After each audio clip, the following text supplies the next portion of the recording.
నగర ప్రజలకు నగర mayor Koneru Sridhar, ZP chairperson గద్దె అనురాధ ఉగాది శుభాకాంక్షలు తెలిపారు. దుర్ముఖి నామ సంవత్సరం మన అందరి జీవితాల్లో మంచి చేకూర్చాలని ఆకాంక్షించారు. రాష్ట్రం సుభిక్షంగా ఉండాలని, అందరూ సుఖ సంతోషాలతో మెలగాలని ఆకాంక్షించారు. మరి నూతన సంవత్సర శుభాకాంక్షలు తెలియజేసుకుంటూ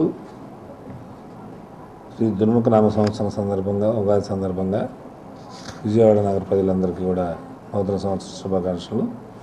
ఇది తెలుగు సాంప్రదాయం ప్రకారం ప్రతి సంవత్సరం కూడా ఉగాది పండుగ, కొత్త సంవత్సరం అనే పండుగ జరుపుకుంటాం. ఈ కొత్త పండుగ సంవత్సరం సందర్భంగా దక్షిణాది రాష్ట్రాల్లో, ఆంధ్రప్రదేశ్లోనే ఉగాది పచ్చడి అనేది పట్టుకుంటాం ఒక సాంప్రదాయం. ఈ ఉగాది పచ్చడిలో అన్ని రకాల రుచులు దీంట్లో కలిసి ఉంటాయి. ఈ పచ్చడిలో తీపి, కారం, చేదు, ఉప్పు, వగరు, పులుపు ఇట్లా 6 రకాల రుచులతో కలిసిన ఇది ఈ ఉగాది పచ్చడి. అట్లాగే ఉగాది పచ్చడి లాగానే మనకి జీవితంలో 6 రకాలు ఇది కూడా ఉంటాయి. ఉత్సాహం, ఆనందం, కోపం, దుఃఖం, ద్వేషం, విరక్తి అనే 6 రకాలుగా మనలో ఉంటాయి. మరి ఈ రోజున రాష్ట్ర ప్రభుత్వం తరఫున కూడా విజయవాడలో మరి ఉగాది ఉత్సవాలు జరుపుకుంటున్నారు. దానికి రాష్ట్ర ముఖ్యమంత్రి చంద్రబాబు నాయుడు గారు రావటం, ఆ ఉత్సవానికి కూడా మేము కూడా పాల్గొంటాం. ఈ ఉత్సవం తెలుగు సంవత్సరాది ఉత్సవం పండుగ అనేది విజయవాడలో జరుపుకోవటం విజయవాడ నగర ప్రజలందరికీ కూడా సంతోషం. మన నూతన ఆంధ్రప్రదేశ్ రాష్ట్రంలో ఈ రోజున మనందరం కూడా రాబోయే కాలంలో చక్కటి నూతన రాజధానిని, అమరావతిని, అదేవిధంగా ఎన్నో వస్తువులతో కూడిన మంచి ఆంధ్ర రాష్ట్రాన్ని నిర్మించుకోబోతున్న ఈ సందర్భంలో వచ్చే మొదటి ఉగాదికి ప్రతి ఒక్కరికి కూడా మన కృష్ణా జిల్లానే కాకుండా రాష్ట్ర ప్రజలందరికీ కూడా ఉగాది శుభాకాంక్షలు తెలియజేస్తున్నాను. భారత విద్యార్థి ఫెడరేషన్ ఆధ్వర్యంలో ఈ నెల 12న రాష్ట్ర వ్యాప్తంగా మోడల్ ఎంసెట్ పరీక్ష నిర్వహిస్తున్నట్లు రాష్ట్ర ఎస్ఎఫ్ఐ నాయకులు తెలిపారు. విద్యార్థులకు ప్రశ్నలపై అవగాహన కలిగించేలా ఈ మోడల్ ఎంసెట్ ఉపయోగపడుతుందన్నారు. టాప్ 10 ర్యాంకులు సాధించిన విద్యార్థులకు బహుమతి ప్రదానం చేయనున్నట్లు ఆయన తెలిపారు. ఎంబీవీకే అధ్యయన కేంద్రంలో నిర్వహించిన విలేకరుల సమావేశంలో మోడల్ ఎంసెట్ పరీక్షకు సంబంధించిన పోస్టర్ను ఆయన ఆవిష్కరించారు. అనంతరం ఆయన మాట్లాడుతూ విద్యార్థుల సమస్యలపై నిరంతరం పోరాటం చేస్తున్న ఎస్ఎఫ్ఐ విద్యార్థుల్లో మానసిక స్థైర్యం, ధైర్యాన్ని, కాంపిటేటివ్ పరీక్షల్లో నైపుణ్యత పెంచే రీతిలో మోడల్ ఎంసెట్ వంటి పరీక్షల నిర్వహణకు శ్రీకారం చుట్టినట్లు వివరించారు.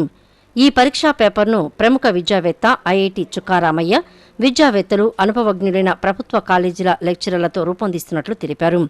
12 సంవత్సరాలుగా ఇదే రీతిలో ఎస్ఎఫ్ఐ ఆధ్వర్యంలో ప్రతి ఏటా పరీక్ష నిర్వహిస్తున్నామని, విద్యార్థులకు ప్రశ్నలపై అవగాహన కలిగించేలా ఈ మోడల్ ఎంసెట్ ఉపయోగపడుతుందని పేర్కొన్నారు. ఈ పరీక్షల్లో పాల్గొని రాష్ట్ర వ్యాప్తంగా టాప్ 10 ర్యాంకులను సాధించిన విద్యార్థులకు బహుమతులు ఇస్తున్నట్లు తెలిపారు. మొదటి ర్యాంకర్కు ఐఐటి చుక్కారామయ్య చేతుల మీదుగా బహుమతి ప్రదానం ఉంటుందని ఎస్ఎఫ్ఐ రాష్ట్ర అధ్యక్షుడు వై రాము తెలిపారు. ప్రభుత్వం నిర్వహించే ఎంసెట్కి దీటుగా దీన్ని నిర్వహించబోతా ఉన్నాం. ఈ ఎంసెట్లో గత సంవత్సర కాలంలో మేము నిర్వహించిన ఈ ఎంసెట్లో ఎవరికైతే ప్రతిభ చూపించారో, ఎవరైతే అధిక ర్యాంకులు వచ్చినాయో, ప్రధాన ఎంసెట్లో కూడా వాళ్ళకే ర్యాంకులు రావడం జరిగింది. వాళ్ళకే సంబంధించిన ప్రతిభని రావడం అనేది జరిగింది. ఇది విద్యార్థులకు సంబంధించి ప్రతిభని ముందుగా తీసుకురావడం కోసం, ముందస్తుగా ఎంసెట్ని పరిచయం చేయడం కోసం ఈ ఎస్ఎఫ్ఐ ఆధ్వర్యంలో ఈ మోడల్ ఎంసెట్ని నిర్వహించడం జరుగుతూ ఉంది. ఈ మోడల్ ఎంసెట్ పరీక్షని అందరూ తమ పేర్లను ఎన్రోల్ చేసుకుని దీన్ని విజయవంతం చేయాలని చెప్పేసి మేము కోరుతా ఉన్నాం.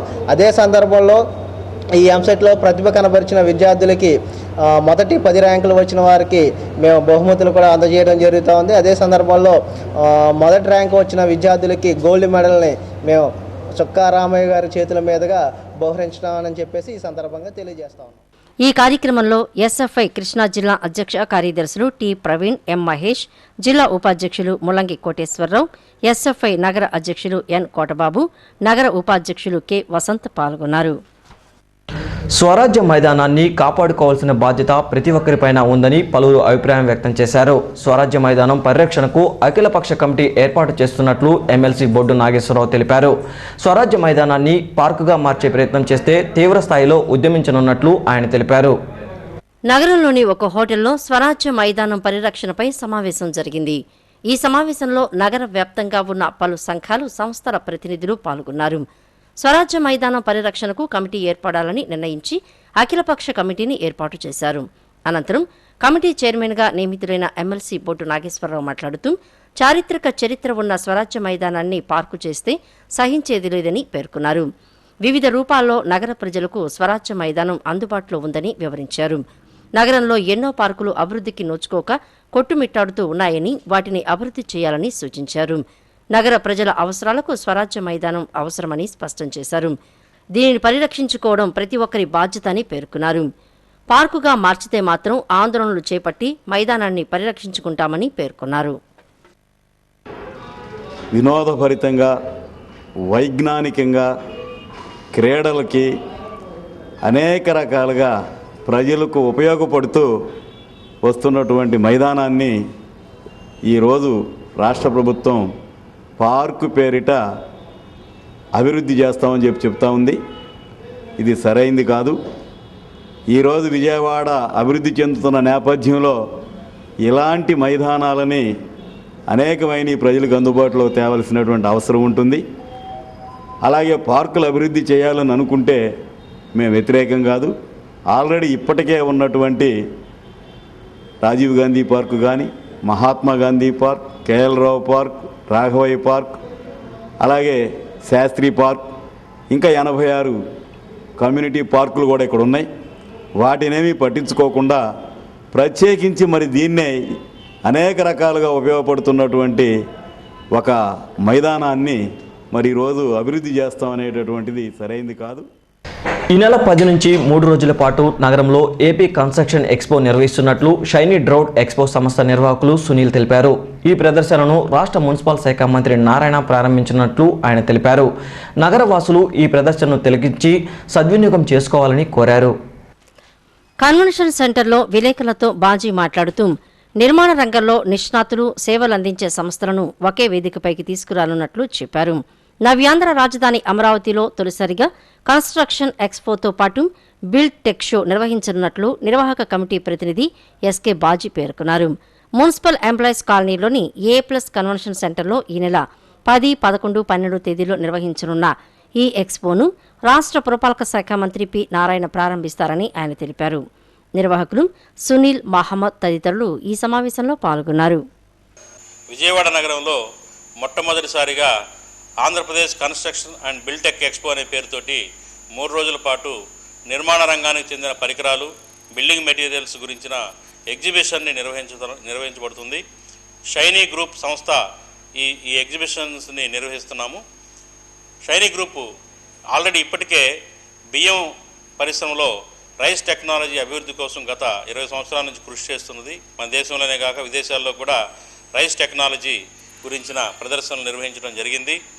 ఈ 3 రోజుల పాటు జరిగే ఈ కన్స్ట్రక్షన్ ఎక్స్పోలో సుమారుగా 60 నుంచి 70 కంపెనీలు తమ ఉత్పత్తులని ప్రదర్శించనున్నాయి. కొన్ని విదేశీ సంస్థలు కూడా ఇందులో పాల్గొంటున్నాయి. ఈ 3 రోజుల ఎగ్జిబిషన్తో పాటు 2వ రోజు ఒక టెక్నికల్ సెమినార్ ఉంటుంది.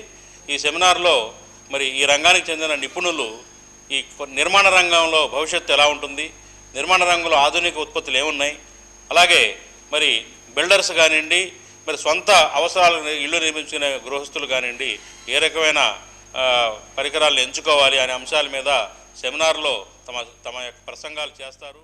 వార్తలు ముగించే ముందు హెడ్లైన్స్ మరోసారి.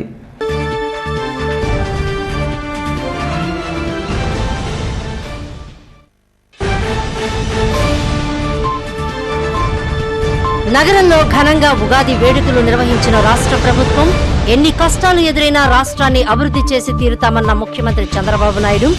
వివిధ రంగాల్లో నిష్ణాతులైన వారికి ఉగాది పురస్కారాలు.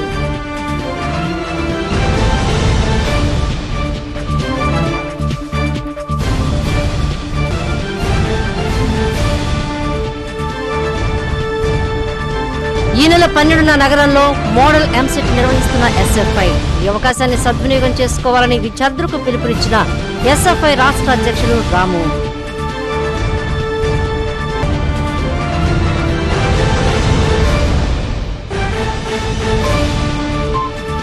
ఇరువురిని బలి తీసుకున్న హైవే గ్రీనరీ అభివృద్ధి పనులు. మొక్కలు నాటే క్రమంలో విద్యుత్ షాక్ తగిలి కార్మికులు మృతి.